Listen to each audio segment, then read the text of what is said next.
A rift between Israeli Prime Minister Benjamin Netanyahu and his military is reportedly growing wider as some top generals are now calling for a ceasefire. That's according to the New York Times, which cites 6 current and former security officials. The Times reports the Israeli generals think a truce would not only be the best way to free the remaining hostages, but would also give forces time to recuperate in case a land war breaks out with Hezbollah on the northern border. This comes as Netanyahu has yet to come up with a post-war plan and refuses to end the war without defeating Hamas.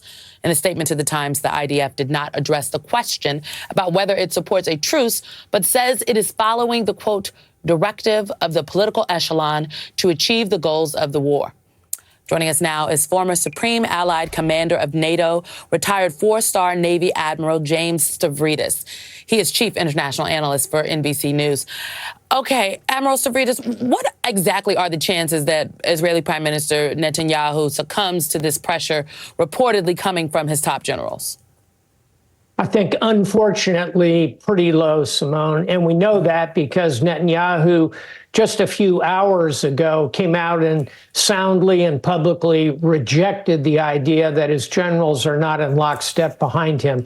That flies in the face, in my view, of excellent, well-sourced, accurate reporting by the New York Times. And I had my own sources of connection with the senior Israeli military. As you know, for 4 years, when I was NATO commander, my other hat was in charge of U.S.-Israeli military-to-military cooperation. So I know this landscape well. I think the prime minister is out of step with his senior military. They are on the right side of history here. Let's hope he wakes up fairly quickly.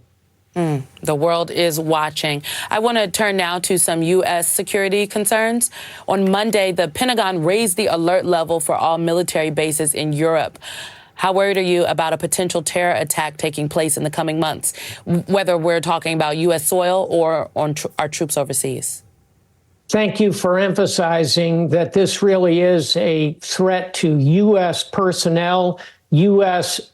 Tourists in Europe. This is why the military has raised the level to force protection condition. Charlie sounds very bureaucratic. What it means is all of those bases go on lockdown. I commanded all of them. There are dozens of them, about 100,000 U.S. troops in Europe. Their families, they themselves are restricted, more difficult to get on those bases, off-base activities curtailed. That is a step that is taken, Simone, only when, and I quote here, a terrorist threat is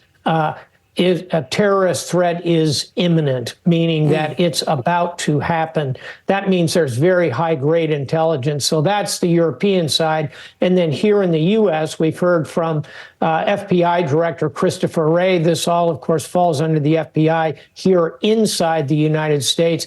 He has testified in front of Congress, and a number of other senior officials have all said the terrorism light is blinking red.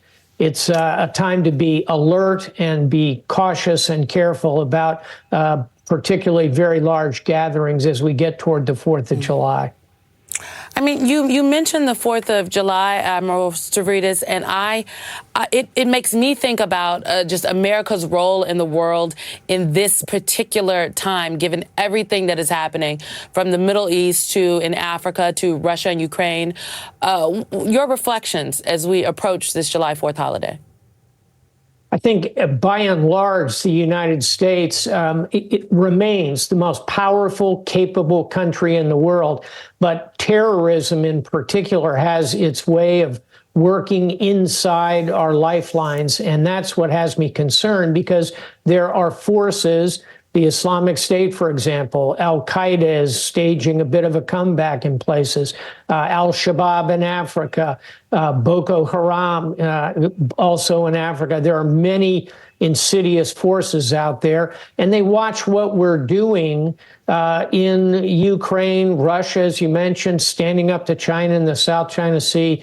Great power competition is at play. We've got to be alert. We have an important and vital role to play in the world. It does come with some vulnerabilities and risks. But I'll close with this. On the 4th of July, that will come here in a day or so.